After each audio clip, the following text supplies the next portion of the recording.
Scandale. Le PSG est prêt à sacrifier son ballon d'or. Oui, tu as bien entendu, Ousmane Dembélé, le lauréat du ballon d'or 2025, peut se retrouver poussé vers la sortie si la guerre du contrat continue. Et ce qui se passe en coulisses est glacial. Presque honteux, le joueur veut prolonger, mais a des exigences salariales que Paris juge injustifiables dans le modèle actuel. D'ailleurs, dis-moi un truc, tu es plutôt team PSG zéro caprice ou team Dembélé, ballon d'or, salaire de roi? Balance ton avis en commentaire. Et si tu veux les vraies infos, sans maquillage, abonne-toi maintenant, parce que cette histoire, elle peut exploser d'un jour à l'autre. Mais ce n'était que le début. Le PSG a changé, et ça, c'est une vérité qui dérange. Aujourd'hui, arrive un nouveau récit. Collectif, discipline, jeunesse, performance, méritocratie. Une logique assumée, renforcée par la stratégie du club autour du développement et d'un projet plus durable. Le problème, Dembélé, lui, veut sécuriser son futur. Selon les informations reprises dans l'écosystème PSG, le blocage porte sur la structure du salaire, fixe versus variable. Et là où Paris veut des variables liées notamment à la disponibilité et aux matchs disputés, le joueur voudrait rapprocher fixe et variable au maximum. Et c'est là que ça devient terrifiant,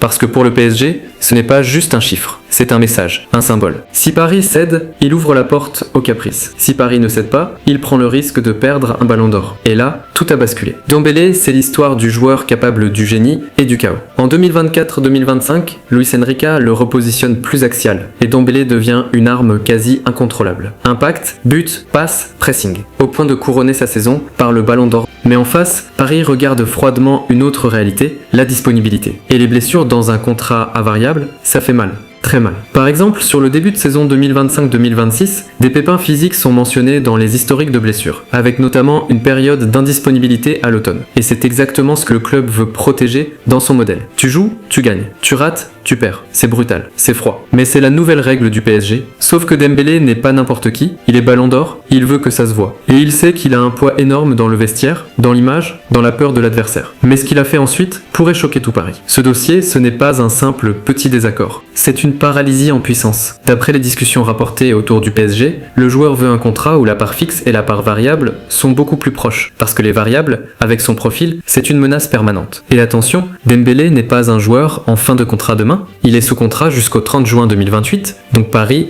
à la main, mais pas totalement, car plus tu attends, plus tu perds en marge de manœuvre au mercato.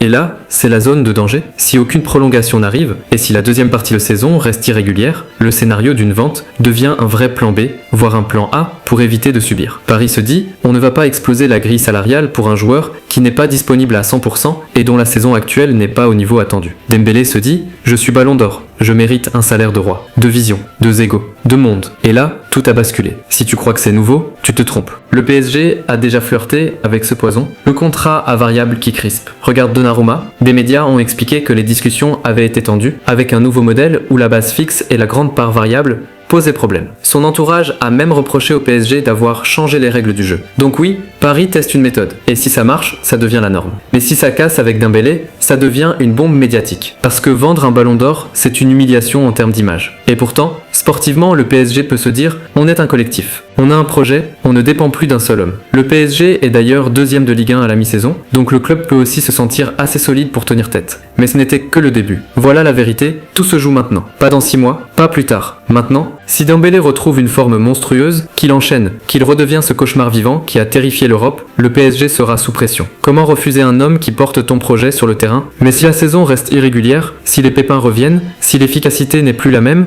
alors Paris aura une justification parfaite. On l'adore, mais on ne paiera pas l'irrégularité au prix du génie. Et c'est ça qui est effrayant, parce qu'on ne parle pas d'un joueur moyen, on parle d'un ballon d'or. Maintenant, imagine une scène, été 2026, le PSG vend Dembélé au meilleur prix, parce qu'il reste sous contrat, et que Paris peut négocier fort. Ce jour-là, tu verras deux camps s'entretuer. Le PSG a eu raison. Personne n'est au-dessus du club. Le PSG est devenu froid. Il vend son génie. Et toi, tu seras où? Dis-le en commentaire. Tu vends Dembélé si les exigences sont trop hautes, oui ou non. Et si tu veux la suite de cette saga, parce que crois-moi, ça va encore se salir, abonne-toi. Parce que la prochaine étape pourrait être officielle.